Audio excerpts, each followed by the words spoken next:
What's going on, everyone? Austin here. And in this video, we're going to take a look at how to set up and use the IP panel in QuickLink StudioPro. The IP panel gives you a flexible way to operate StudioPro remotely, whether you're on another machine, in a different room, or managing a production from anywhere on the network. So, let's get into it. Alright, so before you can connect, you'll need to enable remote control inside of StudioPro. So we'll start that by going to the settings cog here. Then I'll go over to advanced. And then right here in the remote control section, by default, you're going to have port 4444. You can apply a password. And to utilize that password on the web control, you click enable authentication, apply, and OK. Next, I'm going to go to a web browser. So I'll bring that in. Then on that browser, you'll go to switcher.quicklink.network. Now, if you're using this on your StudioPro, you would just type in localhost and 4444. If you're on a different device on that same network, you would type in the IP of your StudioPro, followed by the port. Apply your password, and then you click connect.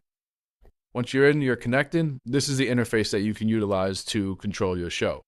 So on the top, you have your start and stop recording, pending that your recording destinations are set in your session. You have lower thirds control, some basic settings. You can make this full screen. You can select your different transitions here, and then you'll have your program row up top. Everything's indicated in red, that's live, and then your preview row on the bottom. You also have a couple controls. Every time you switch to a scene, anything that's in that scene is present within the sources. So as you can see here, I have my background. I can remove that, show that, display different images, show different images. You have your NDI recorders. If those are set up, you can start recording from here as well. And streaming also. So your streaming destinations are set. You can select these and start streaming right away. On the right side, you can designate different types of transitions and then hit your switch button. And manage sources quickly. Step back, and you have full control of your show with operation.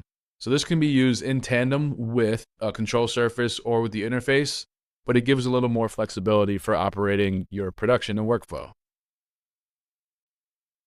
And there you have it, a quick overview of the IP panel in QuickLink StudioPro. For more tutorials and walkthroughs, visit our YouTube channel or head over to support.quicklink.tv.